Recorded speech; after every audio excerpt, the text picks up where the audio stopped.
L'évangile éternel, c'est le sujet d'étude de cette semaine, mais également de cette section du lundi 10 avril. Remarquez par quoi commence Apocalypse 14, le verset 6.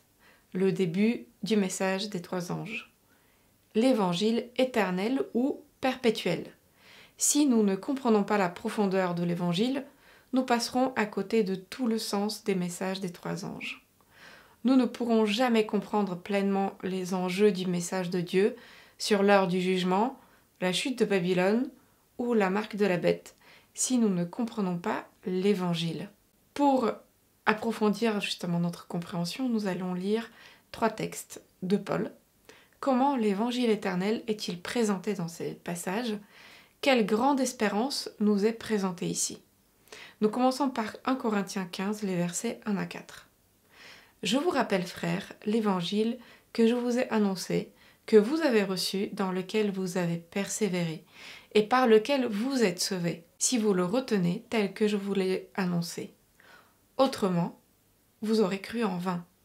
Je vous ai enseigné avant tout, comme je l'avais aussi reçu, que Christ est mort pour nos péchés, selon les Écritures, qu'il a été enseveli, et qu'il est ressuscité le 3e jour, selon les Écritures. Continuons avec Romains 3, les versets 24 à 26. Et ils sont gratuitement justifiés par sa grâce, par le moyen de la rédemption qui est en Jésus-Christ. C'est lui que Dieu a destiné par son sang à être pour ceux qui croiraient, victime propitiatoire, afin de montrer sa justice, parce qu'il avait laissé impunis les péchés commis auparavant, au temps de sa patience, afin, dis-je, de montrer sa justice dans le temps présent, de manière à être juste tout en justifiant celui qui a la foi en Jésus. Et enfin lisons Romains 5, les versets 6 à 8. Car lorsque nous étions encore sans force, Christ, au temps marqué, est mort pour des impies. À peine mourrait-on pour un juste. Quelqu'un peut-être mourrait-il pour un homme de bien. Mais Dieu prouve son amour envers nous, en ce que, lorsque nous étions encore pécheurs, Christ est mort pour nous. L'Évangile est la merveilleuse bonne nouvelle de la mort de Christ pour nos péchés, de sa glorieuse résurrection, de son amour et de sa sollicitude toujours présent pour nous. Par la foi en son sang versé et en sa puissance de résurrection, nous sommes délivrés de la peine et de la puissance du péché. Christ occupait les pensées de l'apôtre Paul et était au centre de son enseignement et de sa prédication. Christ crucifié l'a racheté de la condamnation et de la culpabilité de son passé. Christ ressuscité lui a donné la puissance pour le présent et Christ qui revient lui a donné l'espérance pour l'avenir. Remarquez 4 points dans ces passages de Romains. Premièrement, nous sommes justifiés gratuitement par la grâce.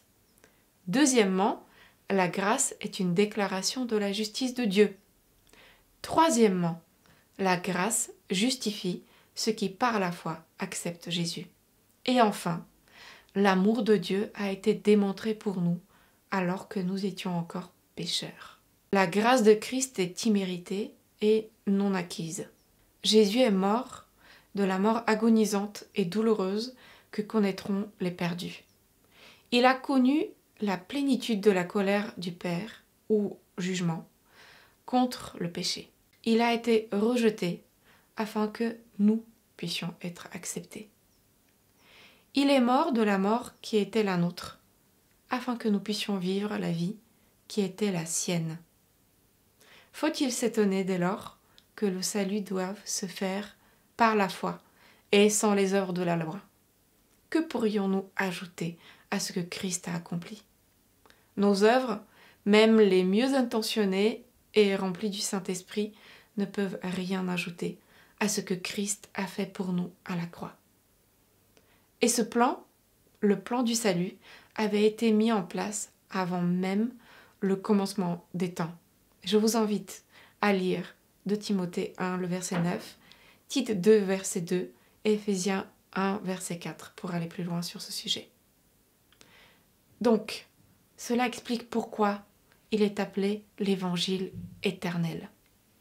Avant que le monde ne soit créé, Dieu savait ce qui allait se passer. Et il a donc institué le plan du salut pour faire face à la crise à venir. Quel grand amour, n'est-ce pas? Je vous laisse méditer sur cet évangile éternel. Et demain, nous continuons notre étude.